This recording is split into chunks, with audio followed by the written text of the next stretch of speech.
मैं आपका होस्ट और दोस्त तकमील अहमद आपके अपने यूट्यूब चैनल बज़ इन टांडा में आपका स्वागत है।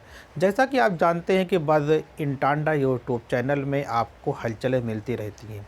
इसी के सेगमेंट में आज हम बात करने चल रहे हैं ये एक बहुत ही बेहतरीन हलचल की, जिसका नाम रखा गया है चौरी चौरा शताब्दी महोत्सव। ये इसलिए इम्पॉर्टेंट है क्योंकि इसके जानने से हम बेहतर तरीके से अपने समाज को बना सकते हैं। इसके जानने से हम बेहतर आंदोलन के बारे में सोच सकते हैं, कौन सा आंदोलन बेहतर तरीके से आगे बढ़ रहा है या इन आंदोलन में कौन सी कमियां हैं, तमाम तरह की बातें करेंगे। आइए हम चल रहे हैं, देख रहे हैं कि क्या नाम लिखा गया। कि यहाँ पे हमने एक चीज़ लिखा है कि चौरी चौरा शताब्दी महोत्सव। अब यहाँ पे क्या है कि यहाँ पे लिखा गया 4 फरवरी 1922। अब 4 फरवरी 1922 में हमारे आधुनिक भारत के इतिहास में क्यों इम्पॉर्टेंट हो जाता है, इसके बारे में बात करने चल रहे हैं। चौरी चौरा की घटना जो 4 फरवरी 1922 में जो होती है, इस घटना के बाद से पूरे हिंदुस्तान की राजनीति में एक नए प्रकार का परिवर्तन आता है। इस घटना के बाद से गांधी जी को अंग्रेज़ों के खिलाफ सोचने पे मजबूर कर देता है कि उनको हम कैसे भारत से बाहर भगा सकते हैं, हम कैसे आज़ादी पा सकते हैं। चलिए आगे हम बात फिर करने चल रहे हैं कि चौरी चौरा की घटना क्यों हुई। वो घटना इसलिए होती है क्योंकि 1920 से लेकर 1922 तक एक आंदोलन चलता है जिसका नाम दिया जाता है असहयोग आंदोलन। वो आंदोलन क्या था? वो आंदोलन गांधी जी के द्वारा चलाया गया एक कि अंग्रेजी सरकारों के खिलाफ था। उसमें यह कहा गया था कि 1920 में ये कहा गया था कि अब अंग्रेज़ों को हम किसी प्रकार से सहयोग नहीं करेंगे। उसमें यह तय हुआ था कि हम अंग्रेज़ों के स्कूल में पढ़ने नहीं जाएंगे। उसमें यह तय हुआ था कि अब हम जो वकील होंगे वो कोर्ट में नहीं जाएंगे। तमाम तरह के जितने भी भारत के लोग जितने भी अंग्रेजी सरकार में काम करने वाले थे, किसी भी डिपार्टमेंट में थे, किसी भी विभाग में थे, वहाँ पे उन्होंने जाना बंद कर दिया था। कहने का मतलब पूरे तरीके से उनके काम में असहयोग कर दिया था कि हम किसी प्रकार का कोई सहयोग नहीं करेंगे। अब बात ये आती है कि गांधी जी को असहयोग आंदोलन को चालू करने के लिए, असहयोग आंदोलन को प्रारंभ करने की आवश्यकता क्यों पड़ी थी। वो इसलिए पड़ती है क्योंकि आप जानते हैं कि गांधी जी 1915 में जब अफ्रीका से भारत वापस आते हैं तो उस समय क्या होता है कि पूरी दुनिया में फर्स्ट वर्ल्ड वार की नौबत मतलब चलता रहता है। प्रथम विश्व युद्ध चल रहा होता है। तो गांधी जी 1915 में जब भारत में एंट्री करते हैं और सोचते हैं कि अब मैं भारत में रहकर अंग्रेज़ों के खिलाफ मैं इसके मतलब की लड़ाई लड़ूंगा और अपने देश को आज़ाद कराऊंगा।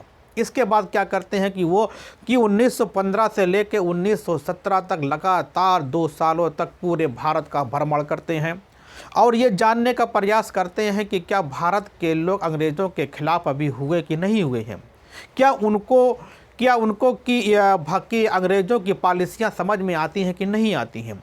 क्या उनका दमन हो रहा है कि नहीं हो रहा, क्या उनका शोषण हो रहा है कि नहीं हो रहा। अगर हो रहा है, अगर उनका दमन किया जा रहा है, उनके खिलाफ तमाम तरह की पॉलिसियां लाई जा रही हैं, अगर हो रहा है, यदि हम कोई आंदोलन शुरू करते हैं तो क्या आप हमारा साथ दोगे। तो गांधी जी इन्हीं सब बातों को लेकर 1915 से लेकर 1917 तक पूरे भारत में भ्रमण करते हैं और पहला आंदोलन कहाँ पे करते हैं? चंपारण का आंदोलन करते हैं 1917 में। ये तो बात थी। अब बात ये आती है कि जब गांधी जी भारत में आते हैं तो गांधी जी के साथ हिंदुस्तान का एक बहुत बड़ा तबका क्या होता है, उनके साथ हो लेता है। अब अंग्रेज़ों को लगने लगता है कि अगर हमको भारत में रहना है तो गांधी जी को साथ में मिलाकर चलना होगा। तो गांधी जी से कहते हैं कि अगर भारत के लोग हमारा जो प्रथम विश्व युद्ध चल रहा है, अगर इसमें सहयोग करोगे, जब यह युद्ध समाप्त होगा तो हम आपको तमाम तरह की सुविधाएं देंगे।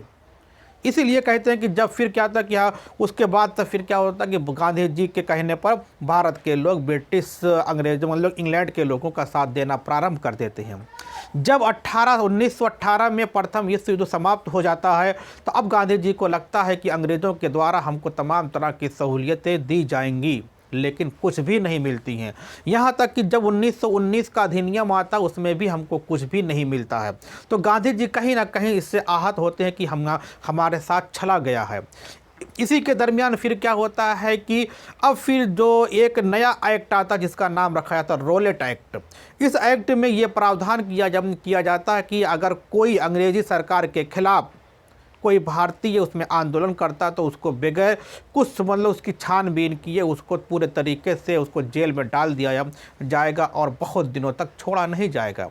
इन्हीं सब बातों को ध्यान में रखते हुए गांधी जी ने कहा कि ये तो अंग्रेज हमारे ऊपर पूरे तरीके से हावी होते चले जा रहे हैं। जहां हमसे इन्होंने वादा किया था कि प्रथम विश्व युद्ध जब समाप्त हो जाएगा तो हम आपको तमाम तरह की सहूलियतें देंगे, तो देने की दूर है, ये नए प्रकार का रोलेट एक्ट लेकर आए हैं जिसके द्वारा हमारी जनता को पूरे तरीके से नस्त नाबूद कर दिया जाएगा। इसी दरमियान इन्हीं सब बातों को लेकर 1920 में गांधी जी एक आंदोलन की शुरुआत करते हैं जिसका नाम रखा जाता है असहयोग आंदोलन।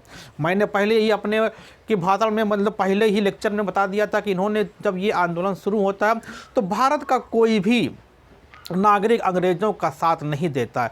वो उनके स्कूलों में पढ़ना छात्र नहीं जाता है। जो वकील होते हैं वो कोर्ट में जाना बंद कर देते हैं। जो कर्मचारी होते हैं गवर्नमेंट ब्रिटिश गवर्नमेंट में काम कर रहे थे वहाँ पर नौकरियाँ कर रहे थे तो वो भी छोड़ देते हैं। बहुत सारे यहाँ तक होता है कि जो उस वक्त भारत के लोग ब्रिटिश सेना में काम करते थे वहाँ पर वो लोग नौकरियाँ छोड़कर गांधी जी के साथ लग जाते हैं।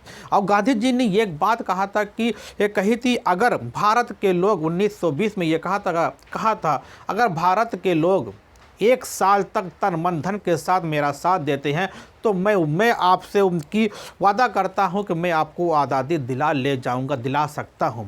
इन्हीं सब बातों को ध्यान में रखते हुए भारत के लोगों ने क्या किया कि गांधी का साथ दिया और असहयोग आंदोलन में सब कूद पड़े। लगातार 1920 गया, आज़ादी नहीं मिली। 1921 गया, कुछ भी नहीं मिलने वाला था और दमनकारी नीतियां अंग्रेज़ों ने प्रारंभ कर दी। 1922 आ गया, फिर भी क्या हुआ कि हमको आज़ादी नहीं मिली, कुछ भी राहत नहीं मिली।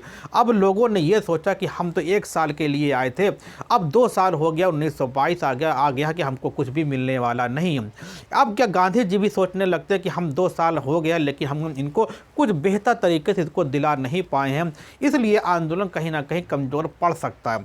इसी दरमियान क्या आता है कि यही तारीख आती है। यह तारीख कहाँ पर आती है? उत्तर प्रदेश का।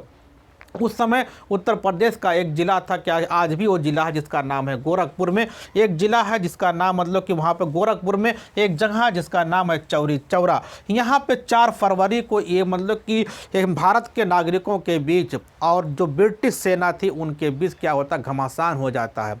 इस घमासान होने से क्या होता है कि उसमें 22 पुलिसकर्मी मारे जाते हैं, तमाम तरह बहुत और 3-4 भारतीय भी मारे जाते हैं। इन तमाम तरह के जब ये अहिंसात्मक जो अभी तक असहयोग आंदोलन अहिंसात्मक था वो क्या था हिंसात्मक रूप लेने लगता है। और गांधी जी ने ये कहा था कि जो हम असहयोग आंदोलन शुरू कर रहे हैं ये पूरे तरीके से अहिंसात्मक होगा, कहीं पे इसमें वायलेंस की जगह नहीं होगी। लेकिन जब चौरी चौरा की घटना 4 फरवरी 1922 को होती है तो गांधी जी बहुत आहत हो जाते हैं और सोचने पर मजबूर हो जाते हैं क्योंकि 2 साल हो गया अभी तक हमने इनको आज़ादी नहीं दिला पाए हैं। और लोगों में क्या होता है कि एक रोष की भावना उत्पन्न होने लगती है। 1 हफ्ते के बाद फिर क्या होता है कि 12 फरवरी 1922 को गांधी जी क्या करते हैं कि असहयोग आंदोलन को स्थगित कर देते हैं, वापस लेने का फैसला कर देते हैं। बहुत लोगों ने कहा कि बहुत इतिहासकारों ने कहा कि गांधी जी ने अच्छा नहीं किया कि इतने बड़े 2 साल तक आंदोलन चलाने के बाद उन्होंने अचानक असहयोग आंदोलन को वापस ले लिया। लेकिन बहुत से इतिहासकारों ने बहुत से विद्वानों ने कहा गांधी जी ने बहुत बेहतर किया था।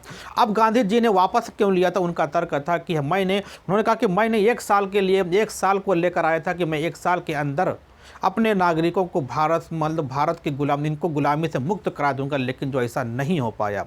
इसके बाद अभी गांधी जी कहते हैं अभी तक हम इस आंदोलन को स्थगित कर रहे हैं लेकिन हम मुस्तकबिल में चलकर फ्यूचर में चलकर भविष्य में चलकर आंदोलन करेंगे और हम इस पे एनालिसिस करेंगे कि हमारा असहयोग आंदोलन 2 साल तक चलने के बाद भी पूरे तरीके से सफल क्यों नहीं हुआ।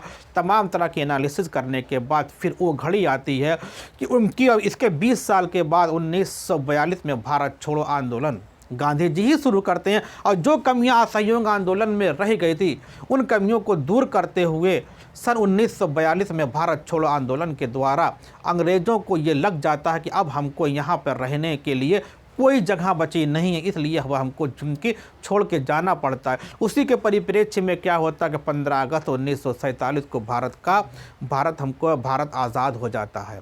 ये क्या था, ये देखते हैं कि गांधी जी की एक विचारधारा थी। असहयोग आंदोलन उन्होंने शुरू किया। असहयोग आंदोलन को उन्होंने 4 फरवरी 1922 की जो चौरी चौरा घटना थी, उन्होंने 12 फरवरी 1922 को असहयोग आंदोलन को स्थगित कर देते हैं। फिर इसके 20 साल के बाद फिर वो भारत छोड़ो आंदोलन की शुरुआत करते हैं और एक बहुत बड़े पैमाने में पूरे भारत में असहयोग आंदोलन की लहर चलती है। पूरे हिंदुस्तान के लोग इस पे एक प्लेटफार्म पे आते हैं और फिर यहाँ से अंग्रेज़ों को भारत छोड़ के जाना पड़ता है। ये क्या थे, ये गांधी थे जो ऐसी वो गांधी थे जो कभी हिंसा का साथ नहीं दिया, हमेशा अहिंसात्मक रूप से अपने आप को पेश किया और भारत को आज़ाद कराने में सफल रहे। ये आज का हमारा टॉपिक था जो बहुत बेहतरीन तरीके से हमने आपको पेश करना चाहा। अगर अच्छा लगा तो बेहतर, तो प्लीज़ हमारे चैनल को सब्सक्राइब कर दीजिए और बेल आइकन को भी प्रेस कर दीजिए और लाइक का बटन दबा दीजिए। Okay, thanks.